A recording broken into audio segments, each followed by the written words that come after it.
Porque ya no hay diferencia de nacionalidad, ni de clase social, ni de sexo, porque todos somos uno en Cristo Jesús. Bueno, vieron que estamos con una serie, la cual ya lleva 6 prédicas. Hoy les mandé el link para ver la serie completa de corrida, si alguno la quiere ver o la quiere compartir. La idea de este tiempo es reencontrarnos con Dios y reencontrarnos de una manera más adulta. Nosotros, o al menos en el ministerio, la filosofía del ministerio, la visión, si usted quiere decir de alguna manera, lo que uno piensa, es que debemos ir caminando hacia una fe adulta, o sea, hacia una fe movida por las emociones, por si me dijo, no me dijo, si este día sentí, sino que todo lo contrario, queremos una relación con Dios natural, que sea natural, o sea, hablar como quien habla con un amigo. Y no solamente eso, sino que esa relación tiene que completar todo en nuestra vida, tiene que llenarlo todo. El domingo decía, Dios tiene que ser mi esposo, mi esposa, mi amigo, mi hijo, mi hermano, mi tío. Tiene que cumplir todas esas cosas, tiene que llenar todo eso, todo lo que me pueda llegar a faltar. Dios tiene que ser todo para mí.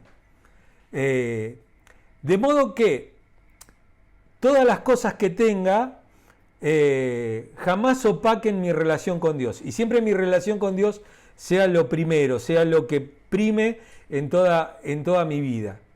Y eso me va a llevar a tener una fe adulta, no una fe infantil, porque se nos pide ser como niños. Pero no se nos dice que seamos infantiles. Se nos está diciendo que seamos adultos, ¿no? De hecho, es muy gráfico Jesús con los apóstoles, ¿no? Diciéndole, ¿hasta cuándo deberé aguantarlos de esta manera? ¿No es cierto? ¿Cuándo van a cambiar? ¿Cuándo van a aprender? ¿Cuándo van a tener una relación distinta conmigo? Y eso es interesante. Pero hay 8 razones que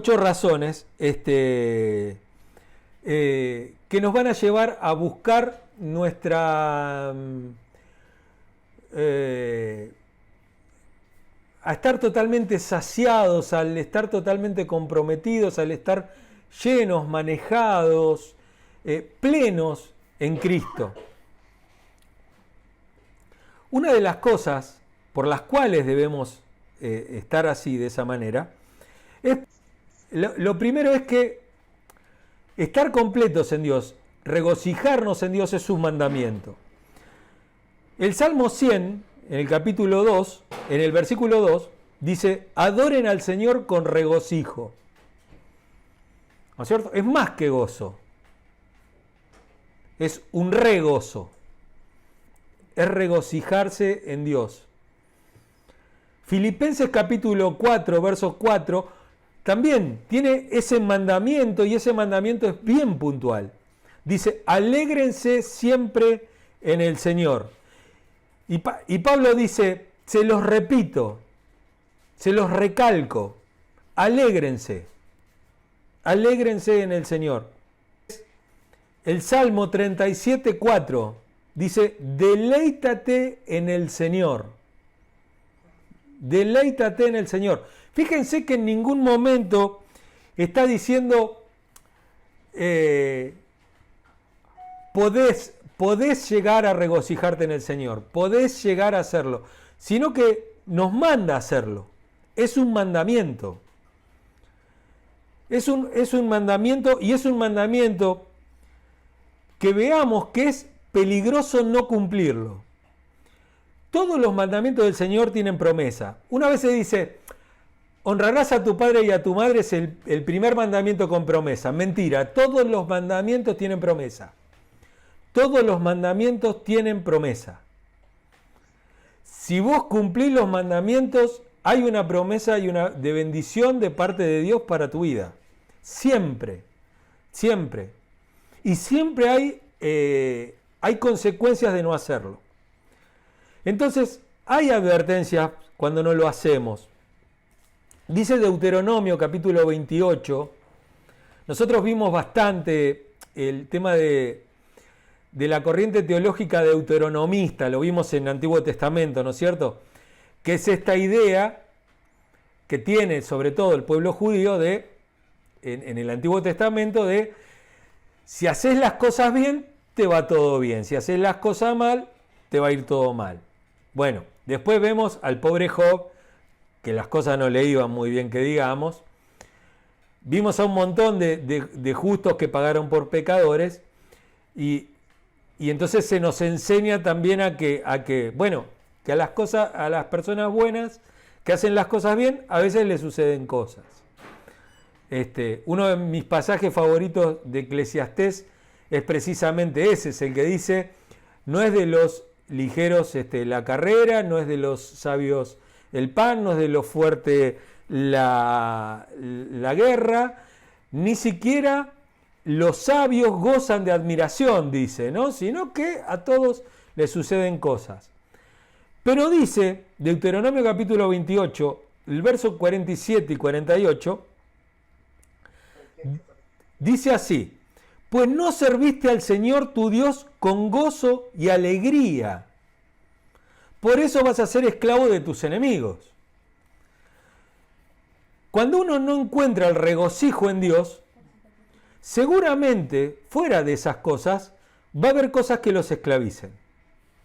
Va a haber cosas que nos van a esclavizar. Cuando uno no está completo en Dios, cuando uno no siente el gozo del Señor, cuando uno no se regocija, evidentemente va a haber una falta después en nuestra vida. Y por esa falta va a haber cosas que nos va a esclavizar, nos van a esclavizar. Nos van a esclavizar las relaciones, nos van a esclavizar los sentimientos, nos van a esclavizar las relaciones en nuestra familia, nos va a esclavizar el deseo del dinero, de las riquezas, de la fama, todo, porque siempre nos va a faltar algo. Y todas esas cosas nos van a terminar esclavizando.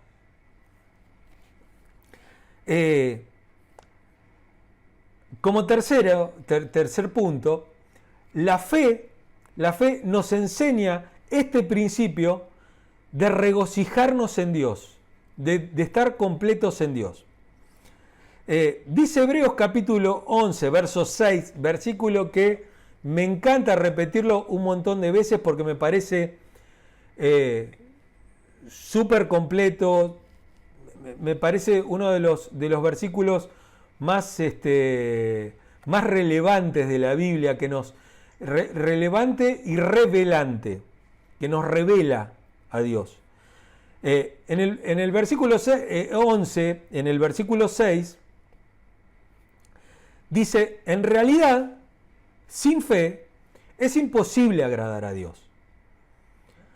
Cualquiera que se acerque a Dios tiene que creer, primero, que existe, y segundo, que es galardonador de aquellos que lo buscan, que recompensa a aquellos que lo buscan. O sea, no solamente que Dios existe, sino que Dios está interesado en que le busquemos. Y que hay un premio por buscarlo, que hay una recompensa. Hay una ida y vuelta en eso. ¿No es cierto? No es como los Baales, ¿no es cierto? ¿Recuerdan ustedes a Elías peleando contra los profetas de Baal, no? Decían, bueno, qué sé yo, griten más fuerte, a lo mejor está durmiendo, no los escucha. En este caso nosotros no solamente tenemos que creer que Él está ahí, sino que tenemos que creer que Él nos escucha. Y que podamos repetir con Jesús esa oración tan bonita que Él dice, Padre, tú sabes que me escuchas. O sea, yo estoy totalmente sabiendo que vos me estás escuchando. Lo cuarto es que la naturaleza del mal, la raíz del mal, arranca en este principio de estar incompletos en Dios, en esta cosa de buscar el regocijo de la vida, en buscar la satisfacción de la vida en otra cosa que no sea Dios.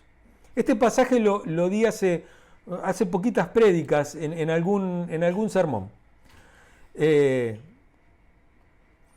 Dice Jeremías, capítulo 2, el verso 12 y 13, dice: espántense cielos ante esto, tiemblen y queden horrorizados, afirma el Señor.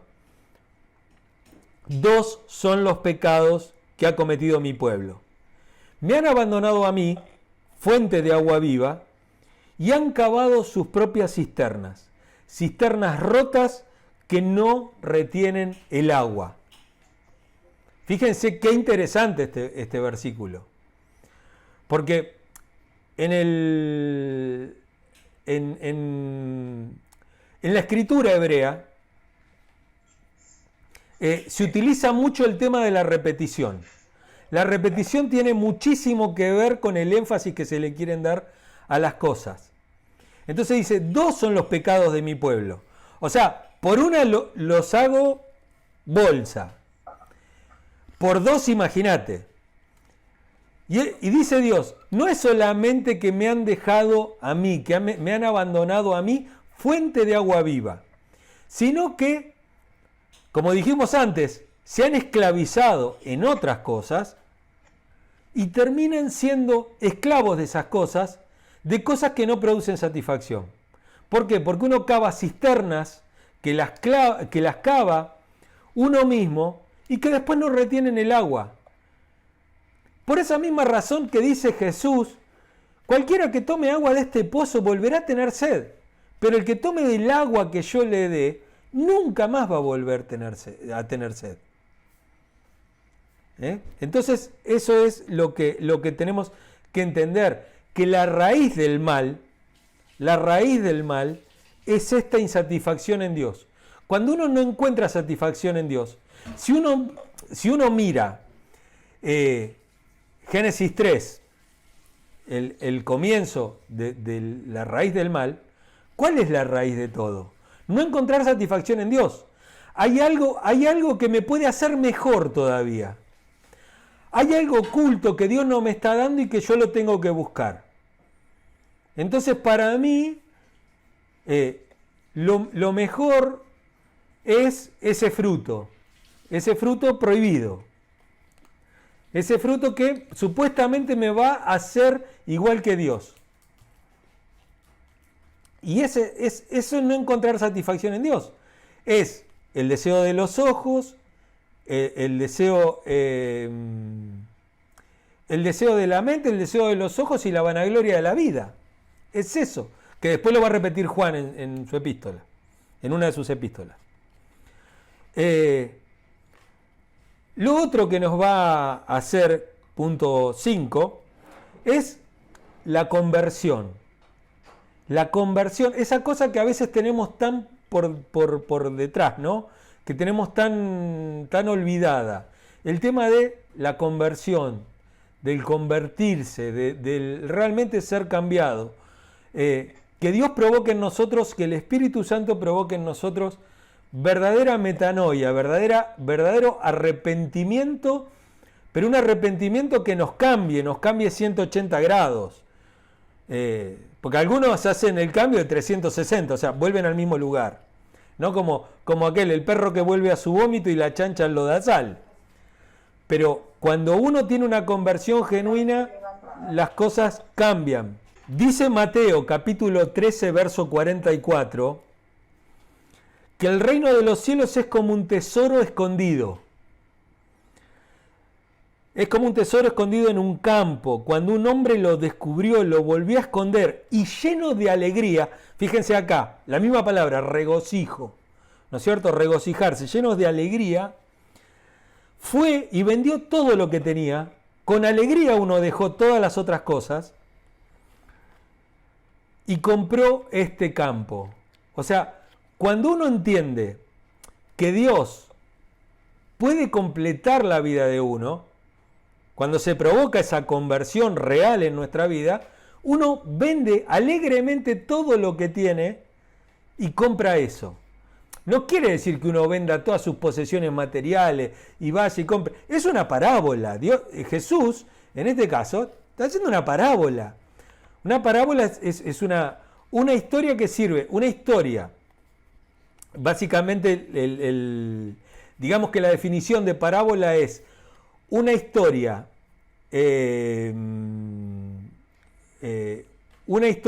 real, una historia natural para ilustrar un hecho o una realidad espiritual. ¿Un mito o una leyenda? No. La parábola es distinta a un mito o una leyenda. Es eso. Es algo natural, como dice, bueno, había un padre tenía 2 hijos, bueno, y cuenta la historia. Es un relato, pero que ilustra una realidad espiritual, el mundo espiritual en cosas de todos los días. Jesús era un genio en esto. Jesús era espectacular para explicar esas cosas. Entonces Él nos dice, el hombre lo descubrió y nosotros debemos descubrir el verdadero gozo, la verdadera de estar completos en Dios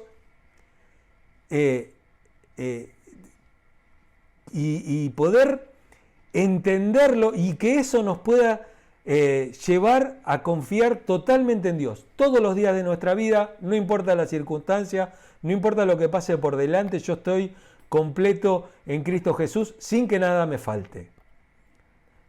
Y eso me va a traer alegría, eso me va a hacer que todo lo que pase a mi alrededor no cambie mi manera de mirar a Dios. Hablamos en todo este tiempo, porque fíjense, yo ahí donde les mandé la serie completa, les puse digamos como un pequeño resumen de la idea de esta serie, ¿no? Ustedes, los que me conocen, bueno, ya saben que predico seriado, que me gusta recalcar algunos puntos como para que queden claros. MacArthur diría clavos bien clavados. Yo le voy a pegar siempre al mismo clavo para que quede bien clavado, remachado y que en lo posible no se salga más. Y estamos hablando de la autonegación, de lo que se llama la abnegación. Eso de dejar todo, ¿no? De dejarnos a nosotros mismos. Ser abnegado es negarse a uno mismo. Dice Marcos capítulo 8, verso 34 al 36, dice Jesús, si alguien quiere ser mi discípulo, que se niegue a sí mismo, lleve su cruz y me siga. Porque el que quiera salvar su vida la perderá, pero el que pierda su vida por mi causa y por el Evangelio, la salvará. ¿De qué sirve ganar el mundo si se pierde el alma? Hay, como dijimos, una gran recompensa en cumplir con este mandamiento, ¿no? De alegrarnos en Dios. Esta cosa de alegrarse, alegraos y todo eso, no tiene que ver con la fiesta ni tiene con salir haciendo el trencito adentro de la iglesia. O salir a danzar, o salir a gritar, o que me agarre el espíritu de la risa. Uno puede estar llorando y puede estar gozoso. Y uno puede estar gozoso en Dios. Lo otro que nos ya son 2 puntos más nada más. Cuando amamos a otras personas, logramos regocijarnos en Dios. Dice Hechos, capítulo 20, verso 35, dice, hay más dicha en dar que en recibir. Cuando uno le da a los demás, cuando uno se entrega a los demás, siente la dicha. O al menos debería sentirla como cristiano. Si a uno no le está pasando esto, bueno, debería revisar su vida. Dice Hebreos capítulo 12, verso 2, dice, por el gozo que le esperaba, por el gozo, Jesús soportó la cruz. O sea, por entregarse a otro, por entregarse por otros, Él obtuvo gozo.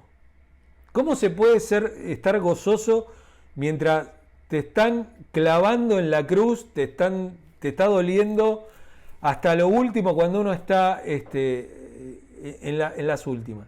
Bueno, haya en vosotros el mismo sentir que hubo en Cristo Jesús. Por eso Pablo nos dice eso en Filipenses capítulo 2. Haya en vosotros este mismo sentir. Eso no quiere decir que nosotros somos Cristo o que tenemos el poder de Dios ni nada. Pero lo que es la naturaleza humana, todos nosotros estamos capacitados para tener ese gozo. No se nos pediría sino. Porque Jesús es claro, Pablo, cuando dice, Dios no le va a dar a nadie mayor carga de la que pueda soportar. Entonces, no nos va a pedir gozo si no tuviéramos la capacidad de tener gozo. No se nos pide que caminemos sobre el agua.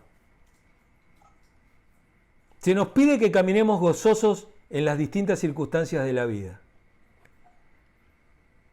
O sea, sobre el agua no vas a poder caminar, pero sobre las circunstancias de la vida seguro. Seguro, es una decisión.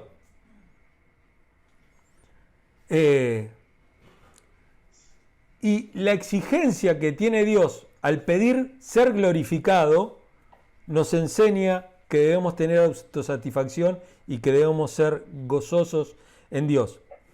Dice Filipenses, capítulo 1, el verso 20 y 21, dice así: mi ardente anhelo y esperanza es que nada seré avergonzado, sino que con toda libertad, esa libertad que nos da el gozo, dijimos que si no teníamos gozo, éramos esclavos de las circunstancias, del amor al dinero, de las necesidades, de las relaciones tóxicas, de las buenas relaciones. Somos esclavos de nuestros hijos, de todo lo que nos rodea.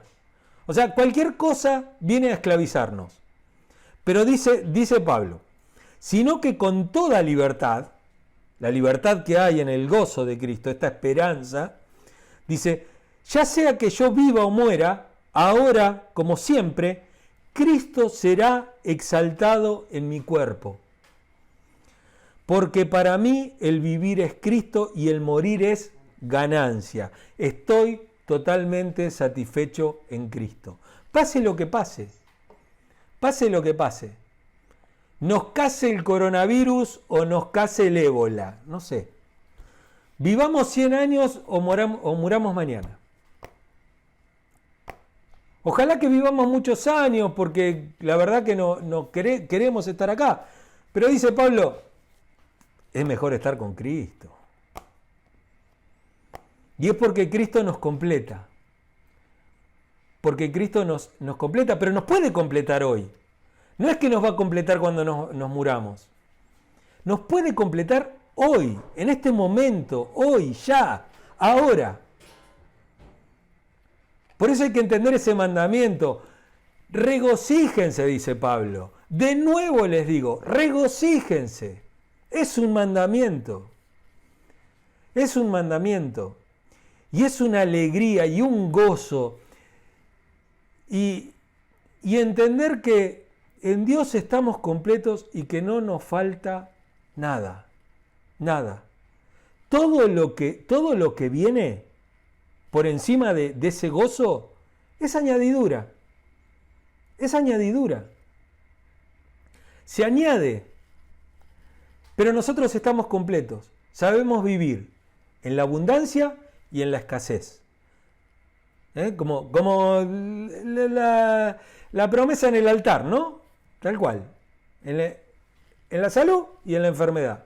Contigo pan y cebolla. Y con Dios es igual. A veces hay cebolla.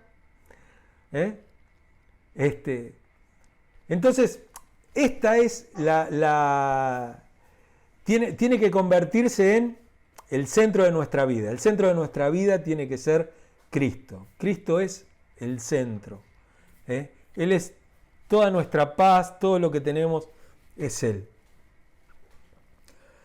Por eso les pido que, primero que me devuelvan cosas de los sermones, que me devuelvan qué sienten con estas cosas, que haya un ida y vuelta, porque lamentablemente, como uno está alejado, no hay esa ida y vuelta de cuando uno se baja del púlpito de predicar.